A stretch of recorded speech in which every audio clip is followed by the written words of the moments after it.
L'exploitation et le commerce illégal de bois ont le vent en poupe au Cameroun, ce qui met en péril la durabilité des ressources naturelles, tout en privant l'État et les communautés des recettes qui leur sont normalement destinées. Si on applique la légalité, c'est pour que les recettes de l'État soient correctes, qu'ils recouvrent davantage.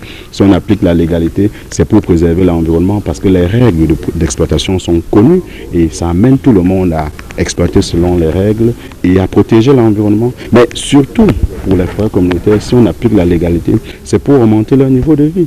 Ils auront un peu plus de revenus et sur cette base-là, ils pourront mettre en œuvre un ensemble d'activités génératrices de revenus dans leur communauté. C'est dans l'optique d'améliorer le respect de la légalité et d'assurer la traçabilité du bois produit dans les forêts communautaires qu'un système de vérification communautaire a été mis sur pied. Cette mise à niveau consistait à les accompagner à avoir tous les documents légaux nécessaires listés dans la grille de légalité de l'APV et ensuite à démontrer de la traçabilité de leur bois parce que comme vous savez, pour parler de la légalité du bois, il faut dire d'abord que l'entité qui exploite la forêt, elle est légale, mais il faut à tout moment pouvoir démontrer que le bois qui circule vient de cette entité. Donc il fallait mettre en place tout un système de traçabilité pour cela. L'accompagnement du SAILT ne s'est pas déroulé sans quelques difficultés. D'abord, sur un plan technique, les documents qu'il faut fournir étaient complexes pour les communautés et en plus, ils étaient assez chers. Comme deuxième contrainte, on a enregistré un individualisme dans les communautés.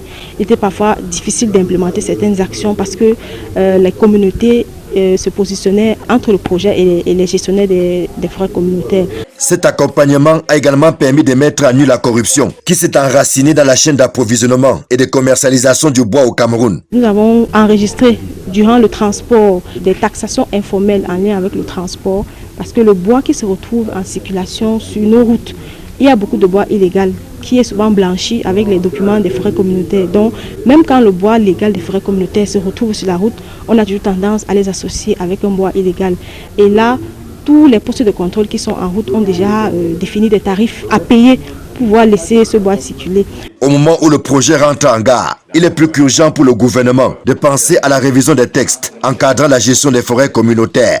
Les expériences vécues à Doumé et Dimako, dans la région de l'Est, n'étant en réalité que l'arbre qui cache la forêt de l'illégalité qui a fait son nid dans le secteur forestier au Cameroun.